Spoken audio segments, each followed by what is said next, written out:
இந்த செய்தியை உங்களுக்காக வழங்குவது அருண் மசாலா.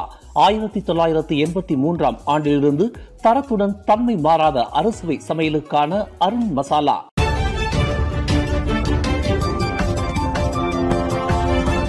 வணக்கம். திசைகளின் ஒரு மணி செய்திகள். மலேசியாவின் புதிய தலைமை நீதிபதியாக ஒன் அஹ்மத் ஃபாரிட் நியமனம்.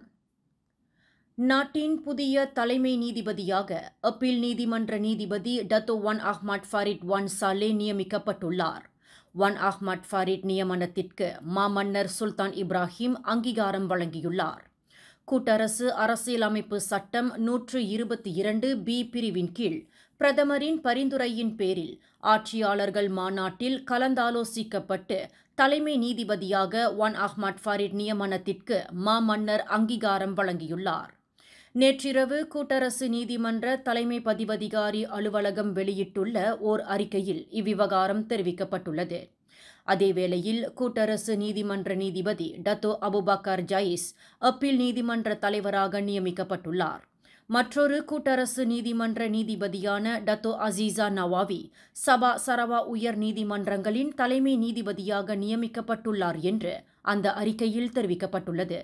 இந்த மூவரும் வரும் ஜூலை 28ஆம் தேதி ஈஸ்தானா நகாராவில் மாமன்னர் முன்னிலையில் பதவி உறுதிமொழி எடுத்துக் கொள்வர். தலைமை நீதிபதியாக நியமிக்கப்பட்டுள்ள ஒன் அஹ்மத் ஃபாரிட் கடந்த 2024ஆம் ஆண்டு நவம்பர் 12ஆம் தேதி முதல் அப்பீல் நீதிமன்ற நீதிபதியாக பணியாற்றி வந்துள்ளார். 62 வயதான ஒன் அஹ்மத் ஃபாரிட் கடந்த 2008ஆம் ஆண்டு மார்ச் 19ஆம் தேதி முதல் 2009ஆம் ஆண்டு ஏப்ரல் 9ஆம் தேதி வரை உள்துறை துணை அமைச்சராக பதவி வகித்து வந்தவர் ஆவார். 2009ஆம் ஆண்டு நடைபெற்ற கோலத்ரங்கானு சட்டமன்ற தேர்தலில் ஒன் அஹ்மத் ஃபாரிட் தோல்வி கண்டார். SPRM தடுப்பு காவலில் மரணம் அடைந்த தியோ பெங் ஹாக்கின் மரணம் தொடர்பில் அவரின் பெற்றோர் போலீஸ் துறைக்கு எதிராக தொடுத்த வழக்கு, முன்னாள் நீதிபதி அமைச்சர் துன்டைம் ஜைனுடின் ஊழல் தடுப்பு ஆணையமான SPRMற்கு எதிராக சவால் விட்ட வழக்கு முதலியவற்றை புதிய தலைமை நீதிபதியாக நியமிக்கப்பட்டுள்ள ஒன் அஹ்மத் ஃபாரிட் ஏற்கனவே கையாண்டுள்ளார். முன்னாள் பிரதமர் Dato Sri Najib Tun Razak தமது எஞ்சிய சிறைவாசத்தை வீட்டுக் காவலில் கழிப்பதற்கு முன்னாள் மாமன்னர் பிறப்பித்துள்ள ஒரு கூடுதல் அரசாணை உத்தரவை பிரதமர் டத்தோ ஸ்ரீ அன்வார் இப்ராஹிம் உடனடியாக அமுல்படுத்த வேண்டும் என்று அம்னோவின் 160 தொகுதிகளின் தலைவர்கள் ஒரு சேரா வலியுறுத்தியுள்ளனர். கடந்த ஆண்டு ஜனவரி மாதம் 4ஆம் தேதி நாட்டின் 16வது மாமன்னராக சுல்தான் அப்துல்லா பிறப்பித்துள்ள கூடுதல் அரசாணை உத்தரவை அமல்படுத்துவதற்கு பிரதமர் என்ற முறையில் அன்வார் முழு பொறுப்பேற்க வேண்டும் என்று அவர்கள் கேட்டுக்கொண்டனர். முன்னாள் மாமன்னரின் அரசாணை உத்தரவை அமல்படுத்துவதில் அன்வார் இனியும் சாக்கு போக்குகளை கூறிக்கொண்டு இருக்கக்கூடாது என்று அவர்கள் வலியுறுத்தினர். நேற்று இரவு 8 மணியளவில் கோலாலம்பூரில் உள்ள முன்னணி ஹோட்டலில் திரண்ட நாடு முழுவதும் உள்ள 160 அம்னோ டிவிஷன் தலைவர்கள் பிரதமரிடம் இந்த வேண்டுகோளை விடுத்தனர். நஜீப் தமது எஞ்சிய சிறைவாசத்தை வீட்டுக்காவலில் கழிப்பதற்கான ஒரு கூடுதலான அரசாணை உத்தரவு உள்ளது என்று கடந்த ஜூலை 9ஆம் தேதி சட்டத்துறை அலுவலகத்தை சேர்ந்த முதிர்நிலை வழக்கறிஞர் ஒருவர் கூட்டரசு நீதிமன்ற விசாரணையில் பகிரங்கமாக ஒப்புக்கொண்டதை தொடர்ந்து அம்னோ தலைவர்கள் பிரதமர் அன்வாரிடம் இந்த கோரிக்கையை முன்வைத்துள்ளனர். பிரதமர் டத்தோ ஸ்ரீ அன்வார் இப்ராஹிமை பதவி இறங்க சொல்லி வரும் ஜூலை 26ஆம் தேதி கோலாலம்பூர் டத்தாரன் முர்டேக்காவில் நடத்துவதற்கு ஏற்பாடு செய்யப்பட்டுள்ளதாக கூறப்படும் துரோன் அன்வார் பேரணியில் கூட்டத்தை கட்டுப்படுத்த 2000க்கும் மேற்பட்ட போலீஸ்காரர்கள் கடமையில் அமர்த்தப்படுவர் என்று கோலாலம்பூர் போலீஸ் தலைவர் டத்தோ முகமது ஜான் யூசுப் முகமது தெரிவித்தார். இந்த பேரணி நடைபெறுவதற்கு 4 இடங்களில் இருந்து ஊர்வலம் தொடங்கும் என்று போலீசார் அடையாளம் கண்டுள்ளதாக அவர் குறிப்பிட்டார். கோலாலம்பூரின் மையப்பகுதியான சோகோ, மஸ்ஜித் ஜாமே, மஸ்ஜித் நகாரா மற்றும் பாசார் சனி ஆகியவையே அந்த 4 இடங்களாகும். அன்றைய தினம் காலை 11 மணிக்கு பங்கேற்பாளர்கள் திரள்வார்கள் என்று எதிர்பார்க்கப்படுகிறது. அதேவேளையில் பிற்பகல் 2 மணியளவில் அவர்கள் டத்தாரன் முர்டேக்காவை வந்து சேர்வார்கள் என்று கணிக்கப்பட்டுள்ளதாக டத்தோ முகமது ஜான் குறிப்பிட்டார். பொது அமைதியை உறுதி செய்வதற்கு எந்தவொரு சாத்தியத்தையும் எதிர்கொள்வதற்கு சுமார் 2000க்கும் மேற்பட்ட போலீஸ்காரர்கள் களத்தில் இறக்கப்படுவார்கள் என்று அவர் குறிப்பிட்டார். ரவாங் பண்டார் கண்ட்ரி ஹோம்ஸ் கேஃபில் காட்டன் இண்டஸ்ட்ரீஸ் சென்றியம்புர்ஹாட் தொழிற்சாலை தீயில் அழிந்ததைத் தொடர்ந்து பாதிக்கப்பட்ட தொழிலாளர்களின் நிலையை கேட்டறியவும் அவர்களுக்கான அனுகூலங்கள் குறித்து மதிப்பிடவும் மனிதவள அமைச்சர் ஸ்டீவன் சிம் சார்பாக அமைச்சின் சிறப்பு பணிகளுக்கான அதிகாரி டிக்கம் லுட்ஸ் நேற்று நேரில் வருகை புரிந்தார். ஆல்பல இலாக்காவின் ரவாங் கிளையின் அதிகாரி அசீசி முன்னிலையில் இந்த வருகை அமைந்திருந்தது. பாதிக்கப்பட்ட தொழிலாளர்களுக்கு சட்ட அம்சங்கள் தொடர்பாக அசீசி ஆலோசனை வழங்கினார். இவ்விவகாரம் தொடர்பாக விரிவான ஒரு மதிப்பீடு செய்யப்படும் என்பதையும் அவர் விளக்கினார்.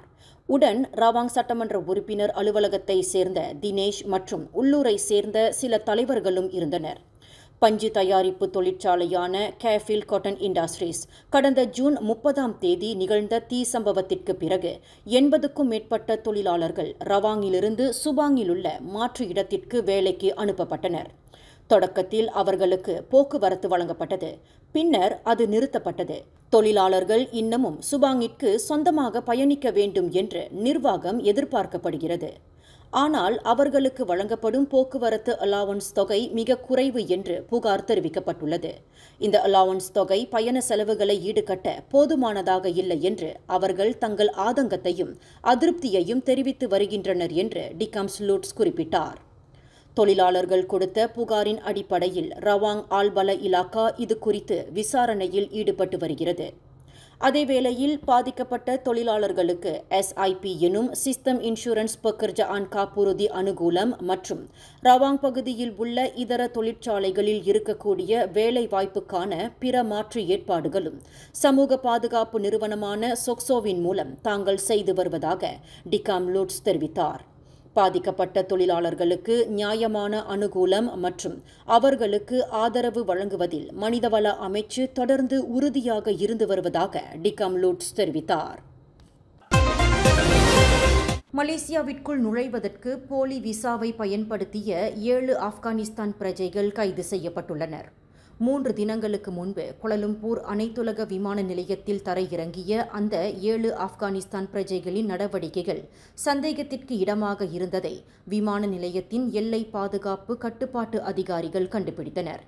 அந்த 7வரின் கடப்பிதழ்களும் சோதனையிடப்பட்டதில் அது போலியான விசா என்பது கண்டுபிடிக்கப்பட்டது.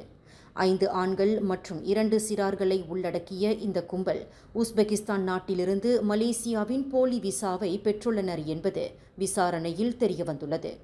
ஈரானிலிருந்து தப்பித்து வந்ததாக கூறப்படும் அந்த 7 ஆப்கானிஸ்தான்காரர்களுக்கு தங்கள் பயணத்தின் கடைசி இலக்கு மலேசியா என்று குறிப்பிட்டுள்ளதாக அந்த ஏஜென்சி ஓர் அறிக்கையில் தெரிவித்துள்ளது. மாணவன் ஒருவன் பள்ளி கட்டடத்திலிருந்து கீழே விழுந்து மரணமுற்ற சம்பவம் தொடர்பில் கல்வி அமைச்சு விரிவான விசாரணை நடத்தும் என்று அதன் அமைச்சர் ஃபட்லினா சீடேக் தெரிவித்துள்ளார். அதேவேளையில் இச்சம்பவம் குறித்து விசாரணை நடத்தும் போலீஸ் துறைக்கு கல்வி அமைச்சு முழு ஒத்துழைப்பை நல்கும் என்று அமைச்சர் உறுதியளித்தார். புலன் விசாரணைக்கு இடையூறு ஏற்படுத்தக்கூடிய ஆரூடங்கள் எதனையும் கூற வேண்டாம் என்று அவர் பொதுமக்களுக்கு அறிவுறுத்தினார். சபா கொத்தகினபாலுவில் நிகழ்ந்த இந்த சம்பவம் குறித்து அமைச்சு அளவில் எல்லா கோணங்களிலும் ஆராயப்பட்டு வருவதாக ஃபட்லினா குறிப்பிட்டார். சமூக வலைதளங்களில் பரவலாக பகிரப்பட்டதைப் போன்று பொது இடத்தில் ஆபாச சேட்டையில் ஈடுபட்டதாக நம்பப்படும் ஆடவரை போலீசார் கைது செய்துள்ளனர். கடந்த புதன்கிழமை மாலை 4 மணியளவில் ஜொஹூர் குலுவாங் ஜாலான் பசாரில் பேரங்காடியின் முன்புறம் அந்த நபரின் செய்கை குறித்து போலீஸ் புகார் பெற்றதாக குலுவாங் மாவட்ட போலீஸ் தலைவர் பாரின் முகமது நோ தெரிவித்தார். இதன் தொடர்பில் போலீசார் மேற்கொண்ட விசாரணையில் 55 வயதுடைய அந்த நபர் ஜலான் பசார் மர்சேங்கில் கைது செய்யப்பட்டதாக அவர் குறிப்பிட்டார். அந்த நபர் போதைப் பொருள் உட்கொள்ளவில்லை என்ற போதிலும் குற்ற செயல் தொடர்பாக 2 பதிவுகளை கொண்டு இருப்பதாக பாரின் முகமது நோ தெரிவித்தார். இந்த செய்தியை உங்களுக்காக வழங்கியது அருண் மசாலா. 1983ஆம் ஆண்டிலிருந்து தரத்துடன் தன்மை மாறாத அறுசுவை சமையலுக்கு அருண் மசாலா. மேலும் செய்திகளை தெரிந்து கொள்ள கீழே இருக்கும் பெல் பட்டனை அழுத்துங்கள். உங்கள் மகிழ்ச்சியை வெளிப்படுத்த லைக் மற்றும் ஷேர் செய்யுங்கள். தொடர்ந்து திசைகளோடு இணைந்திருக்க சப்ஸ்கிரைப் செய்யுங்கள்.